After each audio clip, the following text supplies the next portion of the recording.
Sorti de son mutisme, Joseph Diogbenou, président du parti Union progressiste Le Renouveau, a été clair en ce qui concerne la préparation des élections générales prochaines et les suscitations de candidatures à la présidentielle de 2026. La Commission électorale nationale autonome et les institutions de notre État n'ont pas lancé un processus électoral. Nous gagnerions à nous concentrer sur les années qui précèdent 2026 que de se focaliser sur celle-là. Ces prises de position de l'ancien président de la Cour constitutionnelle ne surprennent guère le consultant politique Agapit Napoléon Maforican. Elle cadre d'ailleurs avec le poste de responsabilité qu'il occupe, analyse-t-il. Cependant, il estime que ceux qui suscitent la candidature de certaines personnalités sont libres de s'y mettre dès maintenant ou d'attendre 2026. Ce qui incite une personnalité à être candidat, notamment Olivier Bokor, je pense que c'est une dynamique qui se crée. Et cette dynamique doit se nourrir d'autres dynamiques, il y en a d'autres. C'est tout à fait logique, mais il ne faut pas laisser le chat à l'autre camp. Je pense que la pérennisation des acquis, donc il y en a qui sont à l'action aujourd'hui. Eux, ils doivent se concentrer sur leur action. Puisque le chef d'État, ils ont le privilège de travailler avec le chef de l'État. Donc ils doivent se concentrer sur l'action, sur ce pourquoi le chef d'État les a appelés. Mais il y en a qui sont libres de leur mouvement, qui dit « Ah, nous avons ciblé telle personne, il est pour nous ». Moi, je trouve que c'est bien d'occuper le terrain. Pour le moment, on est occupé à travailler, oui. C'est vrai, c'est bon qu'ils travaillent.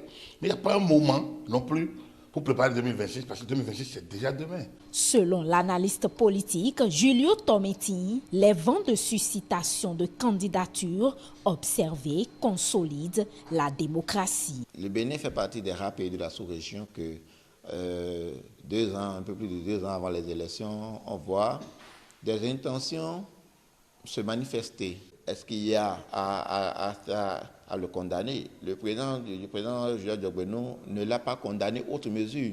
Le président Joseph Diogbenou a donné la position du parti politique Union progressiste Le Renouveau. En fait, dans toute la démocratie, et notamment au Bénin, les acteurs politiques n'ont jamais attendu, d'accord, les institutions, quoi que ce soit, puisque ce sont des dates ancrées. Tout est déjà inscrit, donc c'est comme inscrit dans du marbre que les institutions n'auront qu'à s'aligner d'une certaine manière sur les dates. Donc, on n'a pas à attendre autre mesure, en fait, que les institutions programment quoi que ce soit. En ce qui concerne les coups d'État en Afrique de l'Ouest, le consultant politique pense que les intellectuels doivent œuvrer à ce que la CEDEAO intègre dans sa métamorphose la consultation des populations. Par rapport à la CEDEAO, je pense que le président a dit ce qu'il doit dire, mais je pense qu'il pourrait aller plus loin. Parce que la CEDEAO, c'est quand même les politiques, d'une manière ou d'une autre, c'est les intellectuels. C'est eux qui sont dans les partis politiques. Il en est un.